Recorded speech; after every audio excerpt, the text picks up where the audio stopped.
Happy birthday, Mama, with you. അപ്പോൾ കണ്ടല്ലോ. അപ്പോൾ എൻ്റെ വീട്ടിൽ എങ്ങനെയാണ് ഒരു ബർത്ത്ഡേ ആഘോഷിക്കുന്നത് എന്നുള്ളത് കേട്ടോ ഇപ്പോൾ കാണിക്കാൻ പോകുന്നത്. അപ്പോൾ അനിയൻ്റെ ബർത്ത്ഡേ ആയിരുന്നു കഴിഞ്ഞ ദിവസം. അപ്പോൾ അന്ന് ബർത്ത്ഡേ വലിയ രീതിയിലൊന്നും ആഘോഷമൊന്നും ഇല്ല, എങ്കിലും ഒരു ചെറിയൊരു കേക്ക് കട്ടിങ്ങൊക്കെ വേണമെന്ന് ഇങ്ങനെ വിചാരിച്ചിട്ടുണ്ടായിരുന്നു. പക്ഷേ അവനോട് പറഞ്ഞിട്ടൊന്നും ഉണ്ടായിരുന്നില്ല കേട്ടോ. അപ്പോൾ അവനറിയാതെ ഒരു കേക്കൊക്കെ ഒന്ന് റെഡിയാക്കി സർപ്രൈസായിട്ട് കട്ട് ചെയ്യാം എന്ന് വിചാരിച്ചിട്ടായിരുന്നു എല്ലാം റെഡിയാക്കിയത്. പക്ഷേ എനിക്കൊരു കേക്ക് വന്നിട്ടുണ്ടായിരുന്നു, ഒരു ബ്ലാക്ക് ഫോറസ്റ്റ് വന്നപ്പം ഞാൻ അതിൻ്റെ കൂട്ടത്തിൽ ഒരു 1/2 kg ചെറിയൊരു കേക്ക്, ഇവിടെ അങ്ങനെ അധികം ആരും കേക്ക് കഴിക്കത്തില്ല, അതുകൊണ്ട് ചെറിയൊരു കുഞ്ഞിന് വേണ്ടി ഒരു 1/2 kg കേക്കൊക്കെ അങ്ങ് റെഡിയാക്കി എല്ലാം വെച്ചു. പിന്നെ നമ്മുടെ ഏത് കേക്ക് അങ്ങനെയൊന്നും ഇല്ല, ചെറിയ ചോക്ലേറ്റ്, ബാക്കി വന്ന ചോക്ലേറ്റുകളും കാര്യങ്ങളും എല്ലാം കൂടെ വെച്ചിട്ട് തട്ടിക്കുട്ടിയൊരു കേക്ക്, അത്രയേ ഉള്ളൂ. അപ്പോൾ അങ്ങനെ ഒന്ന് ചെയ്യാമെന്ന് വിചാരിച്ചു. പക്ഷേ നമുക്ക് എത്ര ആലോചിച്ചിട്ട് നമ്മുടെ വീട്ടിലെ കേക്കല്ലേ, അപ്പോൾ എങ്ങനെയൊക്കെ ചെയ്യാമെന്ന് വിചാരിച്ചാലും അതൊന്നും അങ്ങോട്ട് ശരിയാവത്തില്ല. കുഞ്ഞിനോടും പറഞ്ഞിട്ടുണ്ടായിരുന്നില്ല ഇതുപോലെ കേക്ക് ചെയ്യുന്നുണ്ട് എന്നുള്ള കാര്യം. അപ്പോൾ ഞാനിതുപോലെ ഏത് കേക്ക് കട്ട് ചെയ്യാൻ എടുത്താലും അപ്പോൾ ആ ടോപ്പിലെ ആ ഒരു ചെറിയൊരു പോർഷൻ ഉണ്ടല്ലോ, അപ്പോൾ ആ പോർഷൻ അവൻ കട്ട് ചെയ്യുന്നത് നോക്കിയിരിക്കും. കാര്യം ആ ഒരു ഭാഗം എന്ന് പറയുന്നത് അത് കുഞ്ഞിനുള്ളതാട്ടോ. അപ്പോൾ എല്ലാവരും ചോദിക്കാറുണ്ട് കുഞ്ഞിന് കേക്കൊക്കെ എപ്പോഴും ഉണ്ടാക്കി കൊടുക്കാറുണ്ടോ എന്നൊക്കെ. കേക്കൊന്നും അങ്ങനെ ഞാൻ ഉണ്ടാക്കി കൊടുക്കാറില്ല, ഇതുപോലെ അവിടുന്ന് ഇവിടുന്നൊക്കെ അറ്റം മൂലയൊക്കെ കട്ട് ചെയ്ത് കൊടുക്കാറുണ്ട്, അത്രേ ഉള്ളൂ കേട്ടോ. അപ്പോൾ അങ്ങനെ ആ ഒരു പോർഷനൊക്കെ കട്ട് ചെയ്ത് എല്ലാം റെഡിയാക്കി. പിന്നെ ഇത് ഞാൻ രണ്ട് സെക്ഷനായിട്ട് ഞാൻ കട്ട് ചെയ്യുന്നുള്ളൂ. ഞാൻ വലിയ ഹൈറ്റിലൊന്നുമല്ല ഞാൻ കേക്ക് ചെയ്തത്, കുറച്ച് മാത്രമേ ഞാൻ ചെയ്തുള്ളൂ. കാര്യം അങ്ങനെ അധികം ആരും കേക്കൊന്നും കഴിക്കാത്തത് കൊണ്ട് ചെറിയൊരു രീതിയിൽ മാത്രമേ ഞാൻ കേക്ക് ചെയ്തുള്ളൂ. അപ്പോൾ അതുകൊണ്ട് ഭാഗമായിട്ട് 2 ലെയറായിട്ട് ഞാൻ കട്ട് ചെയ്തെടുക്കുന്നുള്ളൂ. അപ്പോൾ ആദ്യമേ ഞാൻ പറയുകയാണ്, ഇതെന്ത് കേക്കാണെന്നൊന്നും എന്നോട് ചോദിക്കരുത്. ഇത് എല്ലാ ഹോം ബേക്കേഴ്സും ഇങ്ങനെയൊക്കെയാണെന്ന് എനിക്കറിയാം, മിക്ക ഹോം ബേക്കേഴ്സിൻ്റെ കാര്യം ഇങ്ങനെയൊക്കെയാണെന്നറിയാം. അപ്പോൾ നമ്മുടെ വീട്ടിൽ എവിടെ ഒരു ഓർഡർ വന്നാലും നമ്മൾ നല്ല കോൺഫിഡൻസോടെ തന്നെ നമ്മൾ ചെയ്തു കൊടുക്കും. പക്ഷേ അത് നമ്മുടെ വീട്ടിലെ ഒരു കേക്കിൻ്റെ കാര്യം വരുമ്പോൾ മിക്കവാറും അതൊക്കെ അങ്ങ് മാറും. അത് നമ്മൾ എന്ത് ചെയ്യണം, എങ്ങനെ ചെയ്യണം എന്നുള്ള ഒരു ഐഡിയ ഇല്ലാതായിരിക്കും നമ്മളിരിക്കുന്നത്. പിന്നെ അനിയന് ഏറ്റവും കൂടുതൽ ഇഷ്ടം ചോക്ലേറ്റ് കേക്കുകളോടാണ് ഏറ്റവും കൂടുതൽ ഇഷ്ടം. അതുകൊണ്ട് ഞാൻ നമ്മുടെ മറ്റ് കേക്കുകൾ, വാനില അങ്ങനെയുള്ള സംഭവമൊന്നും ചെയ്യാതെ ചോക്ലേറ്റ് കേക്ക് അങ്ങ് ചെയ്യാമെന്ന് വിചാരിച്ചിട്ടാണ് കേട്ടോ ഈ ഒരു കേക്ക് ചെയ്തത്, ചോക്ലേറ്റ് സ്പഞ്ച് ചെയ്തെടുത്തത്. അങ്ങനെ കേക്കെല്ലാം ചെയ്തു. നമ്മുടെ എന്തോ പറയുന്നത്, ഞാൻ കൂടുതലും ചോക്ലേറ്റ് ഒഴിച്ചാട്ടോ കേക്ക് ചെയ്തത്.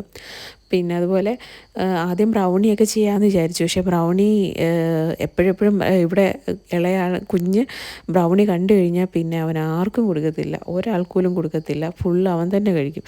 കേക്കാണെങ്കിൽ പിന്നെ അത്രയും പ്രശ്നമില്ല. അതുകൊണ്ട് ഞാൻ പിന്നെ വിചാരിച്ചു എങ്കിൽ കേക്ക് തന്നെ ചെയ്യാമെന്ന്. അതുപോലെ ലെയറിലും എല്ലാം ചോക്ലേറ്റ് എല്ലാം ഇട്ട് കൊടുക്കുന്നുണ്ട്. പക്ഷേ ലെയറിൽ ഫില്ലിംഗ് ആയിട്ട് എന്ത് ചോക്ലേറ്റ് കൊടുക്കണമെന്ന് ഞാനിങ്ങനെ ആലോചിച്ചിരിക്കുമ്പോഴാണെങ്കിൽ ഗ്രേറ്റ് ചെയ്ത് പ്രത്യേകിച്ചൊന്നും എടുക്കാനൊന്നുമില്ല, കുറച്ച് dark chocolate dark compound great ചെയ്ത് ഇരിപ്പുണ്ടായിരുന്നു. അപ്പം ഡാർക്ക് കോമ്പൗണ്ടും എല്ലാം കൂടെ വെച്ചിട്ട് അഡ്ജസ്റ്റ് ചെയ്ത് ഒരു തട്ടിക്കൂട്ടൊരു കേക്ക്, അത്രയേ ഉള്ളൂ. അല്ലാതെ ആഡംബരമായിട്ടൊന്നും ഇല്ല കേട്ടോ. ഒരു ചെറിയ ആഘോഷം, അവൻ പോലും അറിഞ്ഞിട്ടുണ്ടായിരുന്നില്ല. ഞാനും വലിയ സന്തോഷത്തിൽ ഇരിക്കുമായിരുന്നു. നമുക്ക് കേക്കെല്ലാം ചെയ്ത് കട്ട് ചെയ്യണമെന്നൊക്കെ പറഞ്ഞിട്ട് ഭയങ്കര ഹാപ്പിയിലിരിക്കുമായിരുന്നു. പക്ഷേ പെട്ടെന്ന് അവന് എറണാകുളത്താണ് വർക്ക് ചെയ്യുന്നത്. അപ്പം പെട്ടെന്ന് അവിടെ നിന്ന് വിളിച്ചതുകൊണ്ട് അവന് പെട്ടെന്ന് പോവേണ്ടി വന്നു, അന്ന് തന്നെ അവന് പോവേണ്ടി വന്നു. അതുകൊണ്ട് കേക്ക് കട്ട് ചെയ്യാനോ ബർത്ത്ഡേ ഇടാനോ അവനിവിടെ ഉണ്ടായിരുന്നില്ല. ഞാനിവിടെ കേക്ക് ഉണ്ടാക്കി കഴിച്ചത് കുഞ്ഞ് കണ്ടതുകൊണ്ട് അയാൾക്ക് കേക്ക് എങ്ങനെയും കട്ട് ചെയ്തേ പറ്റത്തുള്ളൂ. ഞാൻ ആവുന്നതും പറഞ്ഞു നോക്കി, മാമൻ വന്നിട്ട് കട്ട് ചെയ്യാമെന്ന്. പക്ഷേ ഒട്ടും സമ്മതിച്ചില്ല കേട്ടോ. എങ്ങനെയൊക്കെയാണെന്ന് പറഞ്ഞാലും അവന് കട്ട് ചെയ്തേ പറ്റത്തുള്ളൂ എന്ന് പറഞ്ഞിട്ട് പുള്ളി കേക്കെല്ലാം റെഡിയാക്കി വെച്ച് ഒന്ന് ഫ്രിഡ്ജിൽ വെക്കാൻ പോലും സമ്മതിച്ചില്ല. അതിന് മുമ്പേ കേക്ക് എടുത്തിട്ട് കട്ട് ചെയ്യാനുള്ള പരിപാടിയെല്ലാം നോക്കിയിട്ടുണ്ടായിരുന്നു. ഡിസൈൻ ചെയ്യാനുള്ള മടി കാരണം ഞാൻ വിചാരിച്ചു ടോപ്പ് ഭാഗം ഒന്നും ലെവൽ ചെയ്തിട്ടില്ല, സൈഡ് മാത്രം ഒന്ന് ക്ലിയർ ചെയ്തെടുത്തതിന് ശേഷം നമ്മുടെ ടോപ്പിൽ കൂടെ ചോക്ലേറ്റൊക്കെ ഒഴിച്ച് ഡ്രിപ്പ് പോലെ കൊടുക്കാമെന്ന് വിചാരിച്ചു. ചോക്ലേറ്റ് നോർമലി ഞാൻ പൈപ്പിംഗ് ബാഗ് വെച്ചിട്ടാണ് ചോക്ലേറ്റ് കേക്കിൻ്റെ ടോപ്പിലോട്ട് ഒഴിച്ചു കൊടുക്കാറ്. പക്ഷേ ഇവിടെ എനിക്ക് പണി കിട്ടി. നമ്മൾ ടോപ്പെല്ലാം നല്ല ലെവലായിട്ട് തന്നെ കിട്ടി, പക്ഷേ സൈഡിലെ ചോക്ലേറ്റിൻ്റെ ഡ്രിപ്പായിട്ട് വരുന്നില്ല, റെഡി ആവുന്നില്ല. അങ്ങനെ പിന്നെയും സൈഡിലെല്ലാം ഒഴിച്ചു കൊടുത്തു. അപ്പോഴെല്ലാം എന്താണ്ട് മൊത്തത്തിൽ കുളമായി എന്ന് പറയാമല്ലോ. അങ്ങനെ കുളമായൊരവസ്ഥയായിരുന്നു. സത്യം പറഞ്ഞാൽ നല്ലൊരു ഡിസൈൻ അങ്ങ് ചെയ്തായിരുന്നെങ്കിൽ എനിക്ക് തോന്നുന്നു ഒരു 10 മിനിറ്റ് അല്ലെങ്കിൽ 5 മിനിറ്റ് 10 മിനിറ്റ് അതിനുള്ളിൽ കാര്യം കഴിഞ്ഞ് പോയേനെ. പക്ഷേ ഞാനങ്ങ് നിന്ന് എൻ്റെ സമയവും പോയി, എന്താ പറയണ്ടേ, അത് ചെയ്യാനുള്ള ഒരു ഇതും കിട്ടിയില്ല. അങ്ങനെ പിന്നെ സൈഡ് ഒരു ചെറിയ നമ്മുടെ സ്പൂൺ വെച്ചിട്ട് ചെറിയൊരു ലൈൻസ് പോലെ ഇട്ട് കൊടുത്തു. അങ്ങനെ ലൈനൊക്കെ ഇട്ട് കൊടുത്തപ്പം അതൊരു ഭംഗിയായിട്ട് തോന്നി. പക്ഷേ പിന്നെയും എന്തുവാ പറയണ്ടേ, മൊത്തത്തിലങ്ങ് കുളമായിപ്പോയി.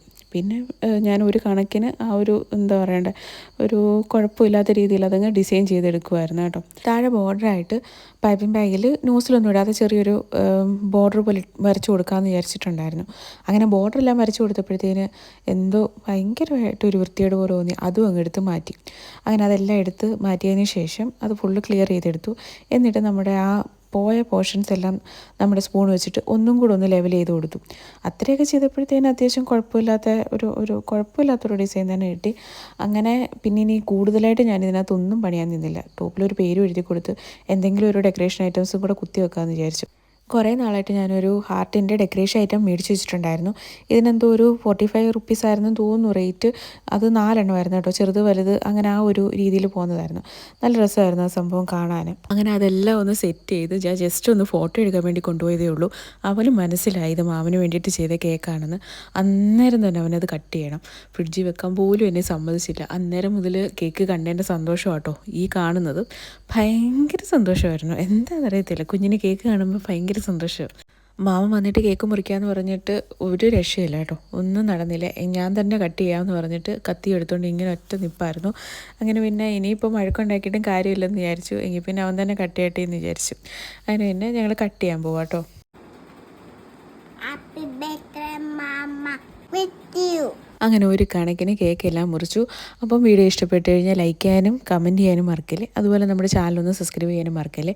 അപ്പോൾ നമ്മുടെ സബ്സ്ക്രൈബ് ബട്ടൻ്റെ സൈഡിലുള്ള ബെല്ലൈക്കണും കൂടെ ക്ലിക്ക് ചെയ്ത് കഴിഞ്ഞാൽ ഞാനിടുന്ന വീഡിയോസിൻ്റെ നോട്ടിഫിക്കേഷൻ അപ്പോൾ തന്നെ നിങ്ങളുടെ ഫോണിലോട്ട് വരും കേട്ടോ. അപ്പോൾ ഇതുപോലുള്ള അടിപൊളി വീഡിയോ ആയിട്ട് ഇനിയും വരാം. ടാറ്റാ.